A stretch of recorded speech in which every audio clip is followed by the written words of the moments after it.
salvos para sempre? Impossível. Aí ele vai de Hebreus 6.5 até Hebreus... Ele fez a coletânea 4. sistemática. Isso, Hebreus 6, de 4 até 6. Sistemática, olha só, 4 a 6, aí não leu ele Hebreus, olha 6. Hebreus 6, Olha só, verso 4 olha a só 6. o que é a prova da leitura bíblica diabólica. A palavra é diabólica, diabólica, não é danosa, não é infeliz, eu estou dizendo que você lê a Bíblia diabolicamente. Tá vendo? Diabólica. Cita o texto. Satanás também. A chave hermenêutica dele é o diabo. Não, Satanás não citou. Salmo 91 de Jesus, Salmo 91 fora do contexto. 6, 4. Hebreus 6. Eu conheço de qual texto? Posso soltar esse texto em punch para ele, de tão de cor, para dentro de mim. Eu suo esse texto. Solta em puntos pra ele. E do que quiser. Posso oferecer em cera também de ouvido. O texto. Porque eu vou te dizer, meu amigo. Agora ele evoca Hebreus 6. Hebreus 6, versos 4, 5 e 6. Olha só, o que a leitura Salvos para seletiva... sempre? Impossível. A leitura seletiva da Escritura produz na cabeça de um cara. Verso 4. Verso 4. É impossível, pois... Esse pois é um evocativo do contexto antecedente. Né? Por causa do contexto antecedente. Existe pois. Existe esse pois. Qual é o contexto antecedente? Eram pessoas que tinham deixado os princípios elementares da fé em Jesus e estavam voltando atrás. O judaísmo. Judaísmo. Aí estavam sacrificando de novo gado, cordeiros, ovelhas, cabras no templo, oferecendo sacrifícios, anulando o que a cruz tinha realizado. Hebreus é o tempo todo só para dizer isso. Não voltem atrás, não deixem, não ressuscitem aquilo que a cruz matou. Não ressuscitem os zumbis. Não façam zumbis do que a cruz liquidou. Esse é o contexto. É impossível, pois, aqueles que uma vez foram iluminados pelo Evangelho, entenderam mesmo o Evangelho de verdade, e provaram o dom celestial, não uma doutrininha, mas provaram mesmo, conheceram, para valer, e se tornaram participantes do Espírito Santo de verdade. Conheceram mesmo o Espírito de Deus, souberam o que era a palavra da verdade. E caíram, e provaram a boa palavra de Deus, e os poderes do mundo vindouro se regozijaram na vida eterna. E caíram. O que é cair? Voltar ao judaísmo. Aqui é negar a cruz. É dizer todo o texto de Hebreus. E na frente, para trás, contexto antecedente, imediato, é só sobre isso. E negar a cruz é justamente dizer, eu sou salvo e não sou salvo. É dizer, não sei se foi. Por que depende do quê? Depende de mim. Não da cruz. Não da cruz. Se eu estou bom para Deus, se eu estou mal para Deus. Você negar a cruz é cair. Da graça. Da graça de cair é isso. Hoje tem graça, hoje não tem graça. Por que não? Porque ontem tinha graça que eu estava ótimo. Santificado. Hoje eu caí da graça porque eu fiz uma coisa ruim. Errada. Eu falei, eu pensei. Então não é cruz, sou eu. Não, é você. Você anulou a cruz. Caiu da graça. Quem pensa como ele já está fora da graça. Já nasceu caído disso. Porque por outro lado, um cara que de fato... É impossível renovar para arrependimento um cara que de fato foi iluminado, provou o dom celestial, se tornou participante da palavra do Espírito Santo, conheceu a palavra de Deus, os poderes do mundo vindouro. É impossível renovar para arrependimento, tanto quanto é impossível também esse cara se afastar dessa consciência. Ele aceita a barganha, mas fica preso. Ele não se afasta dessa consciência, não vai se afastar dessa consciência. Ele pode até estar pecando no pecado que esse cara aqui acha que é o pecado que joga você para fora de tudo. Se masturbou, tropeçou sexualmente alguma besteira. Bebeu um vinho ali. Alguma coisa. São os camelos desse pessoal que cua com os mosquitos. Isso é que eles não deixam passar. Nisso aqui, esse cara aqui não estava cometendo nada de errado, não. Ele estava cometendo, era na atitude dele, de ir negando o que Jesus já tinha realizado. E a autossantificação é o oposto, é a exaltação do cara que faz ele cair. Quer dizer, eu vou me santificar, eu vou levar o meu sacrifício, eu vou completar o que o Cordeiro fez na cruz, fazendo também a oferenda de pombinhos no templo de Jerusalém. Eu vou também completar o que Jesus fez, trazendo mais isso como oferência. Isso aqui é cair da graça, é relativizar a graça. Seja fazendo adições, seja fazendo decréscimos e subtrações a ela. Eles não entenderam nunca, e o diabo cega o entendimento e o cara faz uma leitura diabólica da Escritura. Sim, esses que caíram, é impossível, outra vez, renová-los para arrependimento, porque quem tem toda essa consciência e age contra essa consciência, agiu por um delito satânico, cara. Ou seja, o sujeito tem que virar Satanás para poder conseguir essa façanha aqui. Deixa eu dar um exemplo, claro. Alguém chegar, a gente sabe que a gente está aperto financeiro aqui. Alguém chega para você e te dá $1 milhão para você doutrinar conforme a doutrina dele e dizer que é certa e você recebe. Aí você está negando a tua fé. Você está caindo dessa graça. Porque você vendeu. Ninguém matou. Você vendeu por dinheiro a tua fé. Não é pasto de primogenitura, é aludido aqui em Hebreus 11 quando se fala de Esaú. Eu estou falando de uma coisa ainda mais radical, que não tem nem a barganha disso. Não, né? Não, foi só eu com a minha consciência, depois de saber disso tudo, por alguma conveniência particular, ou por uma raiva. Imagina só, que se eu fosse um cara entregue à raiva e à ira e ao ódio e à vingança, e um dia eu visse o sujeito como Macedo se converter de verdade, ficar cheio do Espírito Santo, pregando o Evangelho com graça de Deus. E porque eu, durante anos, fui perseguido por eles já fizeram perseguições horrorosas. Não quero aqui mencionar nomes, não, mas práticas. Deixa pra lá, práticas.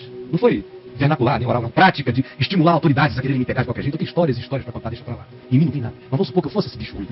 No coração ele se convertesse. E eu, por causa de quem ele foi, ou do que ele fez pra mim, ou de quem eu me tornei, por causa dele, ou alguma coisa assim, o que não é o caso, vamos supor que fosse, eu no meu coração dissesse, não, isso aí não é obra de Deus, não.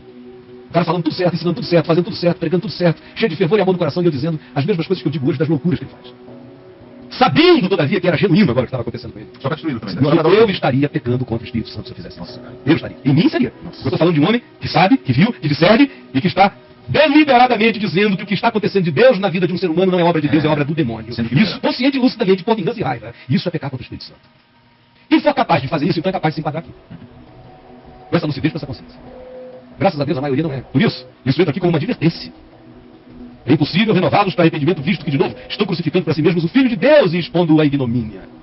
Estão tramando contra a cruz, erguendo-a de novo. Estão se tornando Judas espirituais do processo existencial outra vez. Estão entregando Jesus à religião, aos sacerdotes, aos exatores. Estão voltando atrás. Estão dizendo não valeu de nada. Em vão foi o sangue da aliança. Porque a terra tem que ler, tem que continuar lendo, amigo. Ele Agora, falou, não sei se... não, Depois ele volta aqui e cita mais 2 pedaços. mas ele tem que ler aqui embaixo que acaba com o que ele disse assim. Porque aí Porque a terra que absorve a chuva, que frequentemente cai sobre ela, e produz erva útil para aqueles por quem é também cultivada, recebe bênção da parte de Deus. A semente é boa, a bênção de Deus vem sobre ele. Mas se produz espinhos e abrolhos, pelos seus frutos os conhecereis. É rejeitada, e perto está da sua maldade, e o fim dela será queimada. Aquilo que o homem semear, isso também se fará. Seja isso como você demonstre isso. Seja com palavras, seja com obras, seja com omissões, seja com ações, seja o que for. Os versos 6 e 7, ou 7 e 8, estão mostrando um princípio, repetindo um princípio espiritual. Apresente diante de Deus o que é puro e verdadeiro e você terá a validação. Traga diante de Deus o que é espinhoso, abrolho, o que é maldoso e perverso e você está perto do seu juízo. E ninguém tenha dúvidas quanto a isso. Agora a luz ali voltou de novo. Eu estou lendo aqui, mas estou vendo lá. Verso 9. Quanto a vós outros, todavia, a vós outros, todos nós, todavia o quê? Apesar do que eu disse. Apesar do que eu disse. Todavia, apesar do que eu disse, como pois, evoca o contexto antecedente, esse todavia explica que, apesar do que veio dizendo, e da gravidade com a qual veio falando, ó amados, estamos persuadidos das coisas que são melhores e pertencentes à salvação, ainda que estejamos falando desta maneira com vocês. Porque Deus não é injusto para ficar esquecido do vosso trabalho e do amor que evidenciastes para com seu nome, pois servistes e ainda servis aos santos. Desejamos, porém, continue cada um de vós mostrando até o fim a mesma diligência, para plena certeza de esperança, para que não vos torneis indolentes, mas imitadores daquele que pela fé e pela longanimidade herdaram as promessas. Pois quando Deus fez a promessa, leia, meu amigo, fez a promessa a Abraão, promessa da salvação pela fé, visto que não tinha ninguém superior por quem jurar, jurou por si mesmo, dizendo, certamente te abençoarei e te multiplicarei. E assim, depois de esperar com paciência, obteve Abraão a promessa, pois os homens juram pelo que lhes é superior, e o juramento servido de garantia para eles é o fim de toda contenda. Deus não tendo ninguém superior por quem jurar, jurou por si mesmo, e acabou com a contenda e com a dúvida, e estabeleceu a imutabilidade do seu propósito pelo juramento, diz o verso 17. E criou coisas imutáveis, é a palavra no verso 18, para que mediante duas coisas imutáveis, que não mudam, que não voltam atrás, nas quais é impossível que Deus minta, ele assim se afirme seguro para conosco.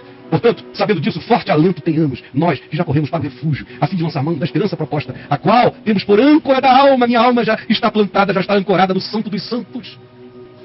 Eu estou ancorado no Santo dos Santos. Quem jogou minha âncora lá foi Jesus, quem vai me tirar de lá? Essa esperança proposta de salvação se tornou a âncora da nossa alma, segura e firme, e que penetra além do véu. Amém. Penetra além do véu, aonde Jesus, como precursor que está lá, entrou por nós, entrou por mim, garante minha presença. Eu estou neste lugar para além dos véus em Cristo, tendo se tornado sumo sacerdote para sempre, seguindo a ordem de Melquisedeque. Eu quero nem dizer que esse é um texto que relativiza a segurança, quando ele é um texto que afirma a segurança para quem não cai na graça, para quem não volta atrás, para quem não barganha com a cruz de Cristo. Tem a segurança total, ninguém que arrancará das mãos dele. Agora, se quiser voltar para sacrifícios de bodes e de touros, se quiser ir para lá para sua mandinga religiosa, para a sua justiça própria, salve-se você a si mesmo. É o que Paulo diz em Romanos, é o que a lei diz em Levítico, Êxodo, Deuteronômio. Quem quiser se salvar pela lei pode, só tem que ser perfeito, por dentro e por fora. Quem quiser se salvar pela lei pode, só tem que conseguir agradar a Deus por dentro e por fora. A verdade absoluta, a santidade absoluta tem que ser toda satisfeita. E aí está tudo bem com você consegue? Pensamentos puros, sentimentos puros, você limpo, impecável, puro, santo, inculpável e irrepreensível. Você é Jesus de Deus na terra. Você é? Quem salvou Jesus? Ninguém, né? Ele não precisava. Por quê? Ele cumpriu a lei. Por que eu preciso de Jesus? Eu não consigo cumprir a lei. Quem conseguir cumprir a lei como Jesus cumpriu a lei, não precisa de Jesus e está salvo por si mesmo. Como todos pecaram e ninguém consegue cumprir a lei, todos nós carecemos de Jesus. Eu sou dos pecadores o principal, tenho essa certeza final e fatal, meu Deus. Sem Jesus eu estou nada. Agora, por outro lado, Jesus cumpriu a lei por mim, para sempre. Eu estou salvo, jogado para além do véu, garantido. Mas você tem opção. Você tem que se salvar. Cumpra toda a lei, não viole nenhum dos mandamentos dele, não são só 10, não são 10 e milhares de subprodutos. Por dentro e por fora, nas motivações, nas percepções, em tudo, seja perfeito e tu serás salvo. Jovem rico, tu serás salvo. Tu que tens feito tudo isso desde a tua mocidade, ainda queres acrescentar virtude à salvação de Deus. Vai lá e tenta, por conta própria. Eu sei que não consigo. Por isso, o que Jesus fez foi por mim, já está feito. Como já está feito, ninguém me tira da mão dele. Ele diz que ninguém me arranca. Está consumado. Essa é uma segurança maravilhosa. Isso não me faz frouxo, não me engraxa, não me vaselina para a vida. Ao contrário, isso me faz ter alça. Você está olhando para um homem que se oferece para a peleja. Não é para andar com dissimulação, é para a cara de fora. É confessando verdades e enganos com gente. Porque sei que eu estou ancorado para além do véu. E daí vem meu desassombro de demônios, de homens, de anjos, de tudo. E dessa segurança. Isso é salvação. Essa ousadia é salvação. Sem trepidez do Espírito Santo. E tudo vem da graça. Não vem de justiça própria, nem de obras, para que ninguém se glorie. Deu para entender. Mas quem quiser, salve-se a si mesmo. E diga para Jesus que ele trabalhou em vão. Crucifique o Filho de Deus a segunda vez. Transforme a cruz numa ignomínia. Que é o que vocês fazem todo dia quando ficam tentando se salvar. Pela lei, pela doutrina, pela frequência ao culto, pelo dízimo, pela oferta, pelos usos e costumes, pela justiça própria maldita. Que anula a cruz de Cristo e deixa vocês nesse estado de cristãos nervosos, aflitos, perdidos, angustiados, sem paz. Será que nem diante de um diagnóstico tão vultoso desse, você tem coragem de tentar não se enxergar e continuar ainda discutindo, só por argumentar? Me prove tudo do evangelho no qual você diz que crê, como sendo verdade na sua vida, pela paz que você mostra. Tem medo de morrer. Que evangelho está dentro de você? Morre de medo de ficar doente. Que evangelho está dentro de você? Morre de medo do medo. Medo não tem evangelho. Dentro de quem vive cheio de medo. Tem religião, mas não é evangelho.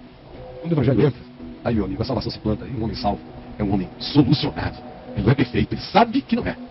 Mas é porque ele sabe que não é, que cada dia ele anda mais firme e seguramente no que ele quer que seja a vida. Porque ele já sabe em Cristo como é que é a vida. E saber que ele não pode agradar a Deus de si mesmo, dá a ele uma entrega total, que o fortalece, sem que ele perceba, justamente para praticar a vontade de Deus, sem que agora seja motivada pela presunção, mas apenas movida pelo poder do amor que vai se entregando em paixão, abandonado, é outro poder. Muda tudo. Muda tudo.